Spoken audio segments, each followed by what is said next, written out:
আসসালামু আলাইকুম। আশা করি আপনারা সকলে অনেক অনেক ভালো আছেন। তো আলহামদুলিল্লাহ আল্লাহর রহমতে আমি অনেক ভালো আছি। তো আজকে আবার নতুন একটা কবুতরের ব্লগ ভিডিওতে আপনাদের স্বাগতম। যারা আমার এই চ্যানেলটিকে এখনও সাবস্ক্রাইব করে দেননি সাবস্ক্রাইব করে দেবেন এবং কি পাশে থাকা বেল আইকনটা অন করে দেবেন পরবর্তীতে আমার এই সকল গ্রামের নতুন নতুন কবুতরের ব্লগ ভিডিওগুলো পাওয়ার জন্য।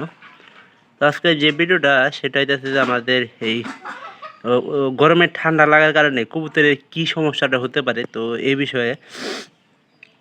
তো আমরা তো অনেক ওষুধ খাওয়াইলাম, খাওয়ানোর পরে কিন্তু কবুতরগুলা ঠিক সুস্থ হইতেছে না। আর এখানে এই কবুতরটা দেখেন কত ট্রিটমেন্ট নিলাম, কিন্তু আল্লাহর রহমতে আল্লাহ এটা সুস্থ করবে নাকি বলতে পারলাম না। তো অধিক পরিমাণে ঠান্ডা লাগার কারণে কিন্তু কবুতরের এই অবস্থাটা হয়েছে। তো আমরা সব কবুতরই মনে করেন যে ট্রিটমেন্ট নিছি। এটা এর আগেও কিন্তু অসুস্থ ছিল, এখনকার এটা উঠতে পারতেছে না। তো সকাল থেকে দেখি যে এটার আসলে প্রচুর সমস্যা। কতটাই এই জন্যই তো, হ্যাঁ, যে অতিরিক্ত গরম হইলে যে কী সমস্যা হতে পারে। তো এটা এখনকার আমাদের এই যে এই ঘরের ভিতরে মনে করেন যে ওই মাছের নিচে খাটের নিচে বেশিরভাগ সময় দেখতেছি ও থাকে। তো আমরা এখনকার এক সরাবো না। তো আর কিছু কিছু কিছু কিছু কবুতর কিন্তু আমাদের অসুস্থ হয়েছে, কিন্তু এত বেশি কিন্তু অসুস্থ হয় নাই। এটা কিন্তু একবারে মনে হয় যে না, একবারে ভাগ পথারে দিছে। তারপর আমি কিন্তু চিকিৎসার ব্যাপারে কিন্তু অটুট। চিকিৎসা আমি চেষ্টা করতেছি যে এটা প্রাথমিক চিকিৎসা এবং কি ওষুধ খাওয়ানোর জন্য।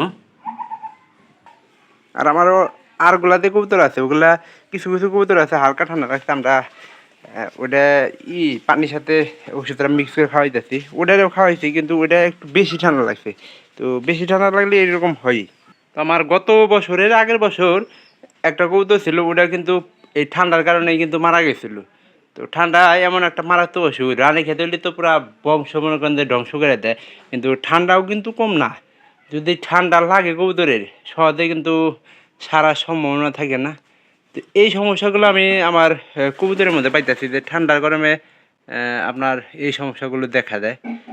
আর এর ভিতরে একটা জিনিস হলো যে আমার এই গরমের সময় এর ভিতরে কিন্তু প্রচুর গরম।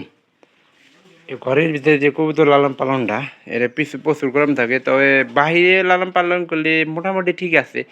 বাহিরে লালন পালন করতেছি না, যে বৃষ্টির সময় কিন্তু আমাদের নানা রকম সমস্যা দেখা দেয় এবং কি ঘরের মধ্যে কবুতর পালনে অনেক সুবিধা আমরা পাই। এই জন্যই আর কি মনে করেন যে ঘরের ভিতরে লালন পালন করতেছি। কবুতরের বাচ্চা বাহিরে বাইরেছে।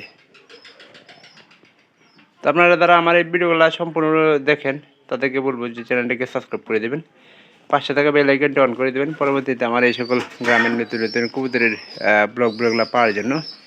তো কেউ আমার এই ভিডিওগুলো মিস করবেন আশা করতেছি। তো ভালো থাকেন সবাই, সবাইকে ধন্যবাদ। দেখা হবে পরবর্তীতে আবার অন্য কোনো ভিডিওতে।